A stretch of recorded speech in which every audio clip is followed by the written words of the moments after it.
Are there any recommendations regarding how YouTube currently views live streams in its recommendation system? And at what stage is this direction of launching live broadcasts currently? How effective is it at this very moment?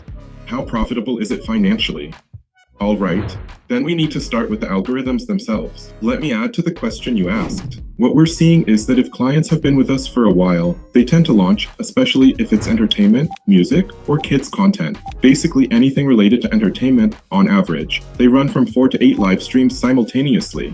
In fact, in the music category, having 20 or 30 streams running at the same time is nothing unusual. YouTube is actively developing this area. Right now, live streaming is a global trend. Many companies have switched to their own streaming services. Take Disney, BBC, HBO. Each of them is selling their own subscription-based streaming platforms. Streaming is only going to keep growing. One of the latest trends now is vertical streaming. Yes, that's been added. We can broadcast that too, if you have vertical content. Moreover, we can even stream in 360. If you're familiar with that format, absolutely, we can do that as well. We can do it. In our opinion, based on our experience, because honestly, everyone talks about algorithms, everyone has their own experience, and they say there's only one person in the world who actually knows all the ins and outs of these algorithms. They've set it up so that no one has the full picture. Everyone is only responsible for their own part. So, what do we see? We see that YouTube has several, let's say, modules by which it tracks things, and based on that, it assigns a status as basically, it determines how much traffic you get. First, let's call it the update factor. This is how you upload your video, right? It's like a new fish appearing in the ocean. Now, the ocean needs to recognize that this fish exists. That's your metadata. So, based on this metadata, it analyzes and understands what your content is about, so it can recommend it to those who want to watch. If, for example, your content is about fishing, the system needs to understand that it's about fishing, about fish, and then, depending on the viewer's searches, it will recommend your content to them. This point is extremely important. So, the very first thing you do is describe your metadata. The second point is how people choose you. That is, the system shows your content based on what it's about. It gives you impressions. If you go into Creator Studio, you'll see a funnel where the first stage is impressions. There are tons and tons, millions of impressions there. And then comes the moment when those impressions turn into views. That's your CTR, your thumbnails. The thumbnail is a really crucial thing, a huge factor, let's say a big secret. And now, finally, YouTube has introduced these A/B tests. Even though people have been talking about them for 5 years, only now have they actually done it.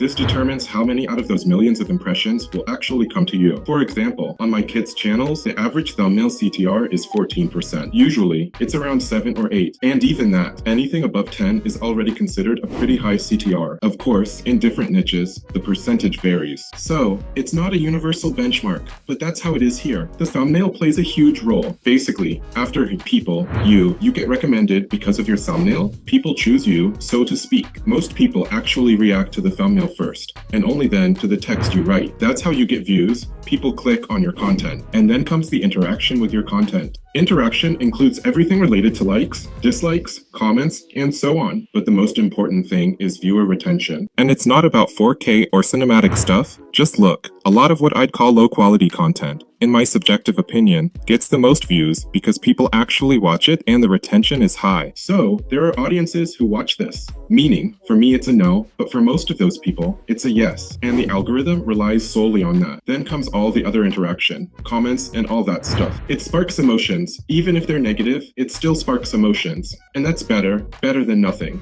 And so, retention is a very important metric for YouTube, because YouTube is a business.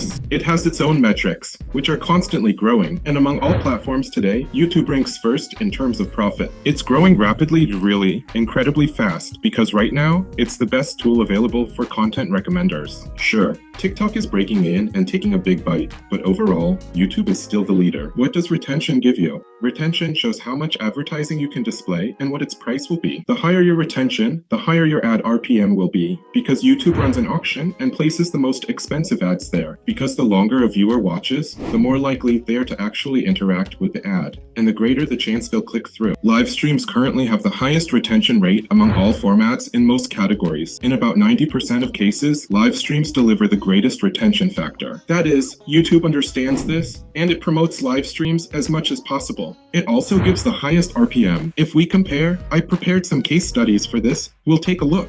RPM for live streams, in most cases, well, almost always, let's say in 90% of cases, because on YouTube a lot depends on various factors, is higher. Gyre and I declare a 30% increase. Yes, but our cases show that sometimes it's 3 times higher, even 5 times higher. So, in order to grow your channel without killing your retention rate, live streaming tools are actually the best option available today for channel growth. As for the numbers, how does YouTube look at this? The more live streams you do, each targeting different key questions, the more nets you cast out to catch fish, really.